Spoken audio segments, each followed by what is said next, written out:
और बच्चों electrochemistry chapter पढ़ रहे थे और उसमें से हमने आपको इलेक्ट्रोड बता दिया था और इलेक्ट्रोड पोटेंशियल बता दिया था। आज हम गैल्वेनिक सेल पढ़ेंगे। गैल्वेनिक सेल क्या होता है, तो हेडिंग डालो गैल्वेनिक सेल क्या होता है। Galvanic cell, galvanic cell. अच्छा, गैल्वेनिक सेल क्या होती है? गैल्वेनिक सेल वो सेल होती है जो केमिकल एनर्जी को किसमें कन्वर्ट करती है, इलेक्ट्रिकल एनर्जी में। इसके पहले हमने बताया था, जो फर्स्ट लेक्चर में बताया था कि गैल्वेनिक सेल और इलेक्ट्रोलाइट जो इलेक्ट्रोलाइटिक सेल है उसमें क्या डिफरेंस था। इलेक्ट्रोलाइटिक सेल इलेक्ट्रिकल एनर्जी को क्या करती थी, केमिकल एनर्जी में। गैल्वेनिक सेल केमिकल एनर्जी को किसमें कन्वर्ट करेगी, इलेक्ट्रिकल एनर्जी में। तो ये क्या करेगी, गैल्वेनिक सेल जो होती है वो केमिकल एनर्जी को किसमें कन्वर्ट करेगी, केमिकल एनर्जी को कन्वर्ट करेगी किसमें, इलेक्ट्रिकल एनर्जी। किसमें कन्वर्ट करेगी, इलेक्ट्रिकल। तो गैल्वेनिक सेल जो होती है वो केमिकल एनर्जी को किसमें कन्वर्ट करती है, इलेक्ट्रिकल एनर्जी में। Chemical energy converted electrical energy में। ये किसकी प्रोसेस होती है, गैल्वेनिक सेल में। और ये क्या होता है, स्पॉन्टेनियस रिडॉक्स प्रोसेस होती है। Spontaneous redox process, spontaneous redox reaction. तो क्या होती है, स्पॉन्टेनियस रिडॉक्स रिएक्शन होती है। क्या होती है, स्पॉन्टेनियस रिडॉक्स रिएक्शन होती है। फिर समझ लो, गैल्वेनिक सेल जो होती है वो केमिकल एनर्जी को इलेक्ट्रिकल एनर्जी में कन्वर्ट करती है। स्पॉन्टेनियस रिडॉक्स रिएक्शन होती है। अब ये केमिकल एनर्जी को इलेक्ट्रिकल एनर्जी में कैसे कन्वर्ट करेगी, केमिकल एनर्जी को इलेक्ट्रिकल एनर्जी में। तो देखो, हम यहाँ पे इलेक्ट्रोड लेते हैं,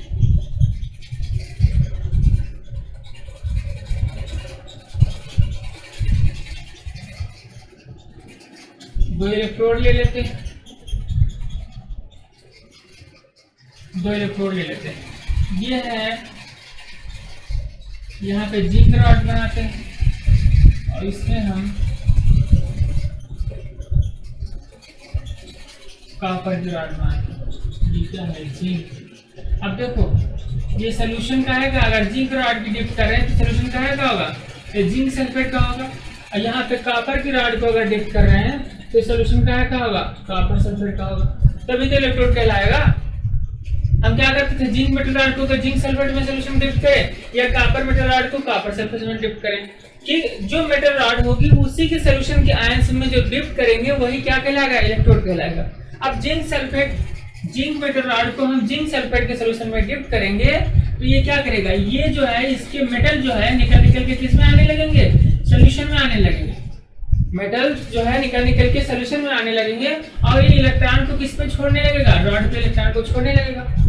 मेटल जो है मेटल निकल के सोल्यूशन में आने लगेंगे और इलेक्ट्रॉन को ये रॉड पे छोड़ने लगेगा। इसमें हमने बताया था कि जो Cu+2 है वो किस पे आने लगेगा, रॉड पे आने लगेगा। और इसमें क्या होता था, ये रॉड पे इलेक्ट्रॉन छोड़ने लगता था और जो Zn+2 है वो किस में आने लगता था, सोल्यूशन में आने लगता था, यानी कि दो इलेक्ट्रॉन रॉड पे छोड़ता था। अब देखो ये इलेक्ट्रॉन क्या करेंगे, ये इलेक्ट्रॉन अगर किसी वायर अप्लायंस के द्वारा इसको हम कनेक्ट कर देते हैं, अगर यहाँ पे किसी अप्लायंस के द्वारा हम कनेक्ट कर देते हैं तो ये इलेक्ट्रॉन क्या करेंगे, इसी से होते हुए ये इलेक्ट्रॉन जो है क्या मूवमेंट करेंगे, इलेक्ट्रॉन इधर से होते हुए इस पे आके और ये Cu+ क्या करेगा, इलेक्ट्रॉन को एक्सेप्ट करेगा। फिर समझ लो, मेटल रॉड जो जिंक मेटल रॉड को जिंक सल्फेट सोल्यूशन में डिप करेंगे तो इसके आयन निकल के सोल्यूशन में आने लगेंगे और आयन को इलेक्ट्रॉन किस पे छोड़ने लगेगा, रॉड पे छोड़ने लगेगा और ये इलेक्ट्रॉन इसे से होते हुए किस पे आ जाएंगे, इस कॉपर की मेटल रॉड पे आ जाएंगे और कॉपर मेटल रॉड जो कॉपर आयन होगा वो इलेक्ट्रॉन को क्या करने लगेगा, एक्सेप्ट करने लगेगा। अब यहाँ पे देखो ये जिंक है, ये जिंक किस में कन्वर्ट हो रहा है, जिंक जो है ये Zn+2 में कन्वर्ट हो रहा है, यानी कि 2 इलेक्ट्रॉन को रिलीज कर रहा है। जो जिंक है वो Zn+2 में कन्वर्ट कर रहा है और 2 इलेक्ट्रॉन को रिलीज कर रहा है। इसमें देखो ये Cu+2 है, ये Cu+2 है, वो क्या कर रहा है, 2 इलेक्ट्रॉन को एक्सेप्ट कर रहा है, वो 2 इलेक्ट्रॉन को एक्सेप्ट कर रहा है और Cu में कन्वर्ट हो रहा है। ये जो जिंक है, जिंक किस में कन्वर्ट हो रहा है, जिंक जो है Zn+2 में कन्वर्ट हो रहा है और 2 इलेक्ट्रॉन को रॉड पे छोड़ता है। ये 2 इलेक्ट्रॉन रॉड पे छोड़ता है तभी तो इलेक्ट्रॉन ये वायर से होते हुए यहाँ पे आएंगे और ये क्या करता है, Cu+2 ये इलेक्ट्रॉन को एक्सेप्ट करता है तो Cu+2 किस में कन्वर्ट हो रहा है, Cu में। अब देखो जिंक जो है ये इलेक्ट्रॉन को क्या कर रहा है, रिलीज कर रहा है और ये क्या कर रहा है, इलेक्ट्रॉन को एक्सेप्ट कर रहा है। तो जो इलेक्ट्रॉन को रिलीज कर रहा होता है उसे क्या कहते हैं, हम उसे कहेंगे हम ऑक्सीडेशन। वो क्या कहलाएगा, वो ऑक्सीडेशन कहलाएगा। क्योंकि ये इलेक्ट्रॉन को रिलीज कर रहा है, तो ये क्या कहलाएगा? ऑक्सीडेशन। अब देखो ये इलेक्ट्रॉन को एक्सेप्ट कर रहा है, तो ये क्या कहलाएगा? ये कहलाएगा रिडक्शन। ऑक्सीडेशन मतलब क्या होता है? इलेक्ट्रॉन का रिमूव होना। रिडक्शन का मतलब होता है इलेक्ट्रॉन का एक्सेप्ट होना, इलेक्ट्रॉन का एक्सेप्ट होना। तो इलेक्ट्रॉन को एक्सेप्ट कर रहा है, तो ये क्या कहलाएगा? रिडक्शन कहलाएगा। अब देखो ये क्या कर रहा है? इलेक्ट्रॉन को रिलीज कर रहा है, ऑक्सीडेशन कहलाएगा। अब देखो ये जो पोल है, ये जो पोल है, इससे क्या कैसा ये बनेगा? ये यहाँ पे नेगेटिव हो जाएगा, तो ये पोल कैसा हो जाएगा? ये पॉजिटिव हो जाएगा। तो ये जो पोल है ये कैसा? नेगेटिव पोल होगा, और ये पोल जो है ये कैसा पोल होगा? ये पॉजिटिव पोल होगा। ठीक है, तो जिस पे ऑक्सीडेशन हो रहा होगा, जिस पे ऑक्सीडेशन होगा उसे क्या कह देंगे? हम एनोड कहेंगे। जिस पे ऑक्सीडेशन होगा उसे एनोड कहेंगे, और जिस पे रिडक्शन होगा उसे क्या कहेंगे? कैथोड कहेंगे। उसे क्या कहेंगे? कैथोड कहेंगे। फिर समझो कि जिंक मेटल रॉड को जिंक सल्फेट सॉल्यूशन में हमने डिप किया, तो ये जिंक क्या करेगा? वो इलेक्ट्रॉन को उससे जिंक रॉड से एटम जो है निकल के किस में आने लगेंगे? सोल्यूशन में आने लगेंगे। जब सोल्यूशन में आने लगेंगे और इलेक्ट्रॉन को रॉड पे छोड़ने लगेगा, तो ये इलेक्ट्रॉन जो है निकल के कहाँ पे आ जाएंगे? कैथोड में आ जाएंगे। इस कॉपर सल्फेट ये क्या कर रहा है? इलेक्ट्रॉन को एक्सेप्ट कर रहा है। तो ये इलेक्ट्रॉन को क्या कर रहा है? रिलीज कर रहा है, और ये इलेक्ट्रॉन को एक्सेप्ट कर रहा है। तो इलेक्ट्रॉन का रिलीज होना ऑक्सीडेशन कहलाता है, और इलेक्ट्रॉन का एक्सेप्ट होना क्या कहलाएगा? रिडक्शन कहलाएगा। तो ये इस पे इस जो पोल है ये कैसा रहेगा? नेगेटिव पोल रहेगा, क्योंकि इससे इलेक्ट्रॉन जा रहा है, और ये कैसा पोल रहेगा? ये पॉजिटिव पोल रहेगा। अब देखो जिस पे ऑक्सीडेशन हो रहा होगा, जिस साइड इलेक्ट्रोड पे ऑक्सीडेशन हो रहा होगा, वो हमेशा क्या रहेगा? एनोड। याद है एनोड का मतलब क्या होता है? ऑक्सीडेशन। जिस पे ऑक्सीडेशन हो रहा होगा वो एनोड होगा, और जिस पे रिडक्शन हो रहा होगा वो क्या रहेगा? कैथोड। जिस पे ऑक्सीडेशन होगा वो रहेगा एनोड, और जिस पे रिडक्शन होगा वो क्या रहेगा? कैथोड रहेगा। अब देखो अच्छा देखो इसमें और पूछा भी जाता है, पूछा जाएगा कि गैल्वेनिक सेल में जो है ऑक्सीडेशन किधर होता है या पोल कैसा है? इतना याद रखना, लोन याद रखना। Loan, LOAN, loan. लोन का मतलब होता है कि एनोड गैल्वेनिक सेल। अच्छा गैल्वेनिक सेल में एनोड नेगेटिव होता है, लोन में याद रखना कि ये क्या है? Left side. एनोड किधर होगा? लेफ्ट साइड में। और O का मतलब क्या है? ऑक्सीडेशन। A का मतलब है एनोड, N का मतलब क्या है? नेगेटिव पोल। लोन याद रखना, लोन का मतलब क्या है कि एनोड जो होगा गैल्वेनिक सेल में लेफ्ट साइड में होगा, और उसमें ऑक्सीडेशन हो रहा होगा। A का मतलब एनोड, N का मतलब नेगेटिव। लोन मतलब L का मतलब क्या है? लिख लो, नोट करो। L का मतलब है लेफ्ट साइड, O का मतलब क्या है? ऑक्सीडेशन, A का मतलब है एनोड, N का मतलब है नेगेटिव पोल, N का मतलब क्या है? Negative pole. तो इसको याद रखना, ये क्या हो जाएगा? Positive RCP। इसके अकॉर्डिंग ये क्या हो जाएगा? RCP। R का मतलब क्या है? राइट साइड, और इसका R का मतलब रिडक्शन, C का मतलब कैथोड, और P का मतलब पॉजिटिव। P का मतलब पॉजिटिव। तो R का मतलब क्या है? रिडक्शन, राइट साइड, कैथोड और पॉजिटिव। ये आपको याद करना। अच्छा देखो गैल्वेनिक सेल, तो गैल्वेनिक सेल में क्या होता है? जो लेफ्ट साइड में एनोड होगा उस पे ऑक्सीडेशन हो रहा होगा, नेगेटिव पोल होगा, और जो राइट साइड में होगा कैथोड होगा, पॉजिटिव पोल होगा, और क्या हो रहा होगा? रिडक्शन हो रहा है। अब देखो ये सेल कब तक काम करेगी?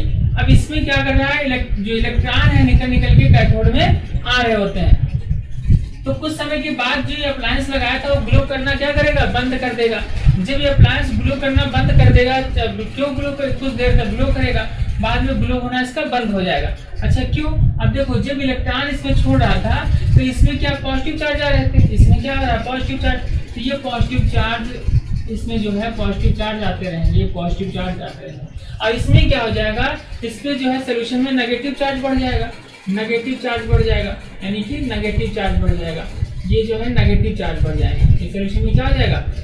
नेगेटिव चार्ज बढ़ने लगेंगे। यानी कि ये हुआ होगा कि जिंक सल्फेट सोल्यूशन है, जो जिंक सल्फेट सोल्यूशन है, यानी कि जिंक +2 का कंसंट्रेशन बराबर रहा होगा SO4, ये तो बराबर होगा ना कंसंट्रेशन, और यहाँ पे जो है Cu+2 का कंसंट्रेशन बराबर होगा SO4 -2 का, यानी कि न्यूट्रलिटी मेंटेन रही, तब तक क्या है इलेक्ट्रॉन फ्लो करने लगे। लेकिन इसमें क्या है पॉजिटिव चार्ज बढ़ता जा रहा है, सोल्यूशन में पॉजिटिव चार्ज क्या है बढ़ रहा है, सोल्यूशन में पॉजिटिव चार्ज क्या रहा है बढ़ता जा रहा है। यहाँ पे क्या है नेगेटिव चार्ज सोल्यूशन में बढ़ता रहा है, यानी कि न्यूट्रलिटी सोल्यूशन की मेंटेन नहीं है।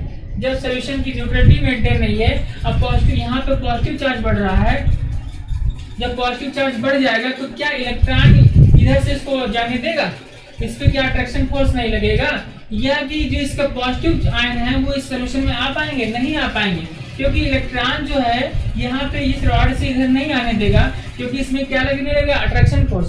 अगर किसी तरीके से यहाँ आ भी गया तो यहाँ पे नेगेटिव फोर्स है, नेगेटिव चार्ज है, वो उसको क्या करने लगेगा रिपल करने लगेगा।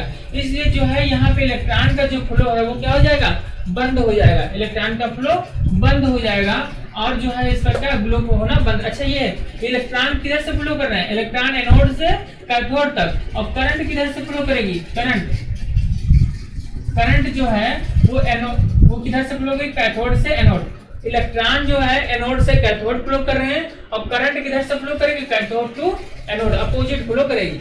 इतना याद है कि गैल्वेनिक सेल में क्वेश्चन पूछा जाता है कि इलेक्ट्रॉन किधर से किधर फ्लो करता है, तो इलेक्ट्रॉन एनोड से दिख रहा है, एनोड से कैथोड फ्लो करेगा तो करंट उसका अपोजिट फ्लो करेगा कैथोड से एनोड। अच्छा देखो जब तक सोल्यूशन की न्यूट्रलिटी मेंटेन थी तब तक तो इलेक्ट्रॉन फ्लो कर रहा था, लेकिन जब इसमें क्या हो गया कि जिंक प्लस इसमें पॉजिटिव चार्ज का कंसंट्रेशन बढ़ने लगा, सोल्यूशन में क्या कर जाएगा इसमें पॉजिटिव चार्ज का कंसंट्रेशन बढ़ने लगा, इसमें नेगेटिव चार्ज का कंसंट्रेशन बढ़ने लगेगा, तो सोल्यूशन की जो न्यूट्रलिटी है वो क्या हो जाएगी वैनिश हो जाएगी, न्यूट्रलिटी ऑफ सोल्यूशन वैनिश हो जाएगी। तो याद रखना इसमें क्या हो जाएगा जो जिंक प्लस 2 है, जिंक प्लस 2 का कंसंट्रेशन यानी कि पॉजिटिव चार्ज का कंसंट्रेशन इंक्रीज होने लगेगा, और इसमें क्या होगा इसमें SO4 जो है नेगेटिव का कंसंट्रेशन वो क्या करेगा इंक्रीज होने लगेगा अपेक्षा किसके पॉजिटिव चार्ज के कंसंट्रेशन से। तो ये जो होगा सेल जो इसकी न्यूट्रलिटी क्या हो जाएगी वो वैनिश हो जाएगी। लिख लो the neutrality of solution, neutrality of solution, neutrality of solution is vanish, neutrality of solution is vanish. So working of cell stop, यानी कि सेल की जो न्यूट्रलिटी है वो क्या हो जाएगी फिनिश हो जाएगी, खत्म हो जाएगी, तो उस सेल का जो काम करना क्या करेगी बंद कर देगी। फिर से देख लो इसमें क्या यानी कि जिंक प्लस 2 यानी कि जिंक का कंसंट्रेशन पॉजिटिव चार्ज का कंसंट्रेशन नेगेटिव चार्ज का कंसंट्रेशन पहले बराबर था, इसमें क्या था पॉजिटिव और नेगेटिव का इधर भी बराबर था, लेकिन जब इस पे इलेक्ट्रॉन ये क्या कर रहा है पॉजिटिव चार्ज को इसमें डिसॉल्व कर रहे हैं, नेगेटिव इधर से आ रहे हैं, तो इसमें क्या पॉजिटिव चार्ज का कंसंट्रेशन इसमें बढ़ने लगेगा, इसमें क्या करने लगेगा नेगेटिव चार्ज का कंसंट्रेशन बढ़ जाएगा, जिससे सोल्यूशन की जो न्यूट्रलिटी है वो क्या हो जाएगी खत्म हो जाएगी।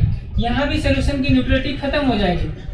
जब पॉजिटिव चार्ज का कंसंट्रेशन बढ़ जाएगा तो इलेक्ट्रॉन जो है इधर से इधर यहाँ फ्लो नहीं कर पाएगा, जब इलेक्ट्रॉन फ्लो नहीं कर पाएगा तो करंट नहीं फ्लो करेगी, जब करंट नहीं फ्लो करेगी तो जो अप्लायंस लगा था वो ग्लो करना बंद कर देगा, वो अप्लायंस ग्लो करना बंद कर देगा। फिर से इसको समझ लो ये क्या है, ये जिंक जो था हमने इसमें जिंक मेटल रॉड को डिप किया था, तो जिंक मेटल रॉड क्या कर रही थी 2 इलेक्ट्रॉन को रिलीज कर रही थी। यहाँ पे कॉपर जो था कॉपर क्या कर रहा था ये 2 इलेक्ट्रॉन को एक्सेप्ट कर रहा था, यहाँ इलेक्ट्रॉन को जो क्या रिलीज होना क्या कर रहा है ऑक्सीडेशन, और ये क्या इलेक्ट्रॉन को जो एक्सेप्ट करना रिडक्शन कहलाया। ये पोल कैसा रहेगा नेगेटिव और ये पोल कैसा रहेगा पॉजिटिव, जिस पे ऑक्सीडेशन होगा उसे क्या कहेंगे एनोड और जिस पे रिडक्शन होगा उसे क्या कहेंगे कैथोड। हमने बताया ट्रिक भी बताया कि लोन याद रखना, लोन का मतलब लेफ्ट साइड में क्या रहेगा, लेफ्ट साइड में ऑक्सीडेशन होगा, एनोड होगा और नेगेटिव पोल होगा, राइट साइड में क्या होगा रिडक्शन होगा, कैथोड होगा और पॉजिटिव होगा। तो इसमें हमने बताया कि कुछ समय के तक तो ये क्या अप्लायंस ग्लो करता है और कुछ देर बाद ये क्या कर देता है बंद कर देता है। क्यों? क्योंकि जब तक इलेक्ट्रॉन ये क्या करता है इलेक्ट्रॉन फ्लो कर रहा होता है तब तक ग्लो करता है, लेकिन फ्लो करना बंद कर देता है तो ये क्या ग्लो करना बंद कर देता है। अच्छा क्यों? क्योंकि इस तो पॉजिटिव चार्ज सोल्यूशन में आ रहे होते हैं, तो इलेक्ट्रॉन क्या करता है, यहाँ पॉजिटिव चार्ज कंसंट्रेशन बढ़ जाता है। जब पॉजिटिव चार्ज का कंसंट्रेशन बढ़ जाता है तो इलेक्ट्रॉन को जो है वहां से मूवमेंट नहीं करने देता है, क्योंकि फोर्स ऑफ अट्रैक्शन इस पर लगने लगता है, अट्रैक्टिव फोर्स लगता है, और यह इससे जो पॉजिटिव जो आयन है सोल्यूशन में आने लगते हैं उसको भी आने को रोकने लगता है, क्योंकि रिपल्सन लगने लगता है, रिपल्सन फोर्स लगने लगता है। और अगर किसी तरीके से आ जाता है तो यहाँ पे जो है इसको क्या करता है, यहाँ पे रिपल कर देता है, इसलिए जो इलेक्ट्रॉन का फ्लो रुक जाता है और इससे करंट जो है, करंट का फ्लो रुक जाता है, इससे अप्लायंस जो लगी होती है उसका फ्लो करना क्या होता है, बंद हो जाता है। अब इसकी न्यूट्रलिटी मेंटेन करने के लिए हम क्या क्या करेंगे, न्यूट्रलिटी की बनी रहे, अच्छे से लिखा है इसमें क्या होता है, जिंक जो पॉजिटिव चार्ज का कंसंट्रेशन बढ़ने लगेगा अपेक्षा की नेगेटिव चार्ज से, और इसमें क्या करेगा, नेगेटिव चार्ज का कंसंट्रेशन बढ़ने लगेगा अपेक्षा की पॉजिटिव चार्ज से। इसे लिख दिया है कि neutrality of solution is vanish so working of cell stop, यानी कि सॉल्यूशन की न्यूट्रलिटी जब मेंटेन जो है वो नहीं रहेगी तो क्या करेगा, वर्क जो सेल वर्किंग करना बंद कर देगा और अप्लायंस जो लगाया है वो ग्लो करना बंद कर देगा। अब इसकी न्यूट्रलिटी बनी रहे, तो न्यूट्रलिटी बनी रहे इसके लिए हम क्या लाएंगे, सॉल्ट ब्रिज लेके आएंगे। क्या करेंगे, सॉल्ट ब्रिज लेके आएंगे जो इसकी न्यूट्रलिटी को मेंटेन करता है। इसको नोट कर लो।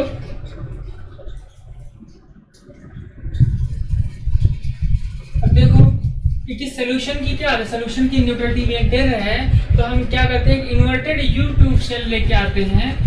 क्या करते हैं, इन्वर्टेड U2 सेल जो है इसमें हम लेके आते हैं और इसको इसमें कनेक्ट कर देते हैं।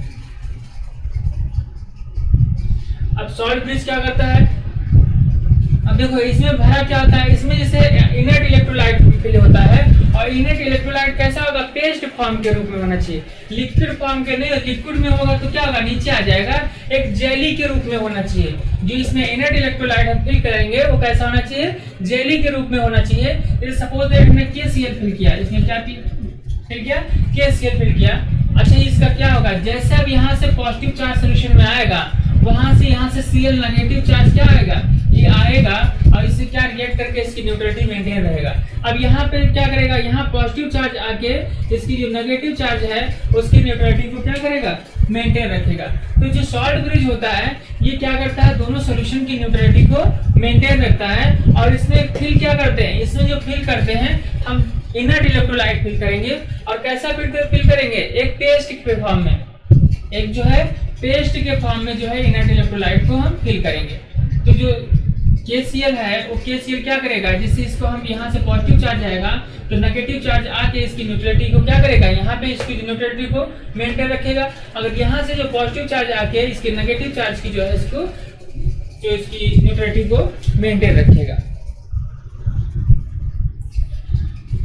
अच्छा देखो जो सॉल्ट ब्रिज है उसमें क्या होगा, सॉल्ट ब्रिज में इन्वर्टेड एक U2 सेल होती है और कंटेनिंग सोल्यूशन आप क्या, इनर्ट इलेक्ट्रोलाइट। हम कैसे इलेक्ट्रोलाइट भरेंगे, इनर्ट इलेक्ट्रोलाइट भरेंगे, और उसमें क्या करेंगे हम, अगर जिलेटिन एक पेस्ट भर देंगे जो किसमें कन्वर्ट कर देगी, सेमी सॉलिड फॉर्म। वही लिख दिया है, salt bridge inverted U2 containing solution of inert electrolyte with agar या gelatine to converted to semi solid form. अच्छा जिलेटिन में इसलिए मतलब सॉलिड फॉर्म एक जेली या पेस्ट के रूप में इसलिए रखेंगे कि ये जो सोल्यूशन है इधर से आने ना पाए, यहीं पे इसको मेंटेन रहे। तो इसलिए जो इसको लिक्विड में भरेंगे तो क्यों, लिक्विड में भरने से क्या होगा, जैसे इसमें रखेंगे वैसे नीचे आ जाएगा। तो इसलिए क्या करेंगे, जेली या पेस्ट के रूप में भरेंगे। होगा कि ions of inert electrolyte, inert electrolyte इसलिए रखेंगे कि वो जो है केमिकल में जो है लिखा है not involve in any chemical change, वो किसी केमिकल में चेंज रिएक्शन ना करने पाए, इसलिए क्या करते हैं हम इनर्ट इलेक्ट्रोलाइट रखते हैं। वरना क्या करेगा, वो खुद रिएक्शन करने लगेगा और रिएक्शन करके कुछ और बनाने लगेगा। इसलिए क्या करते हैं इनर्ट, जैसे यहाँ पे है जिंक है, Cl आ रहा है तो ZnCl2 बन जाएगा, और ZnCl2 क्या है, हाईली सॉल्वेबल, उसमें डिजॉल्व हो जाएगा। एग्जाम्पल में क्या कर सकते हैं, इनर्ट इलेक्ट्रोलाइट क्या हो सकता है, KCl है, KNO3 है, NaNO3 है और NH4NO3 है। तो जो सॉल्ट ब्रिज होता है, सॉल्ट ब्रिज क्या होता है, एक U2 कंटेनिंग जो होती है इन्वर्टेड U2 होती है, उसमें क्या करते हैं हम इनर्ट इलेक्ट्रोलाइट का जो पेस्ट भर देते हैं, इनर्ट इलेक्ट्रोलाइट का पेस्ट भरते हैं। और इनर्ट इलेक्ट्रोलाइट इसलिए लेते हैं कि वो जो रिएक्शन ना करने पाए, रिएक्शन ना करने पाए। और कौन कौन से इनर्ट इलेक्ट्रोलाइट भर सकते हैं, KCl है, KNO3 है, NaNO3 और NH4NO3 है। अब सॉल्ट ब्रिज का काम क्या होता है, इसको नोट करो। अब बताते हैं कि सॉल्ट ब्रिज का काम क्या क्या होता है।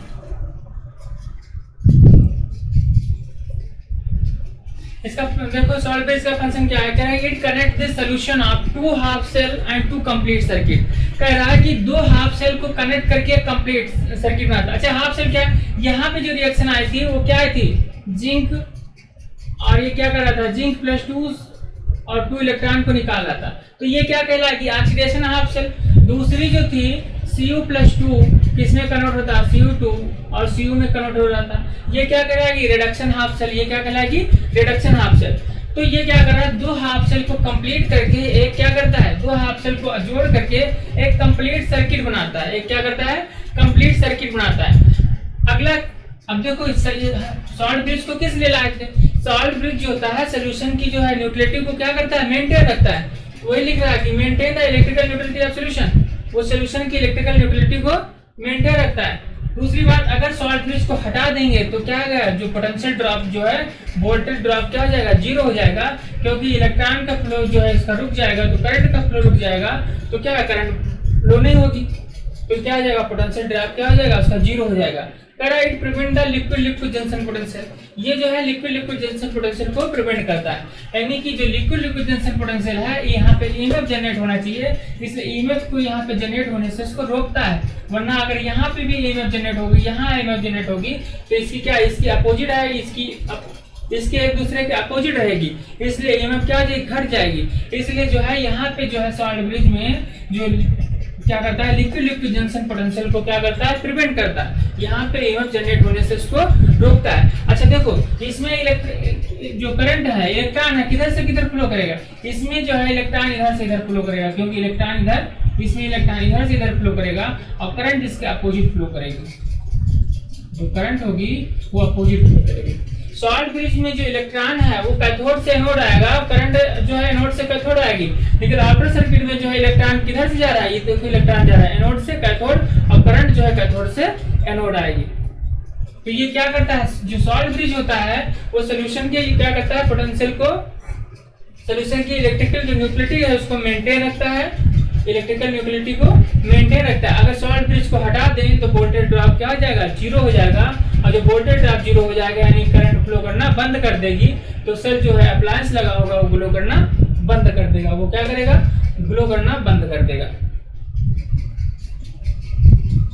अब देखो, अब इस पे क्या करते हैं, अब इसका जो है पोटेंशियल जो है कि इसका पोटेंशियल को कैलकुलेट करना हो, तो पोटेंशियल को कैसे कैलकुलेट करेंगे, इसको नोट कर लो।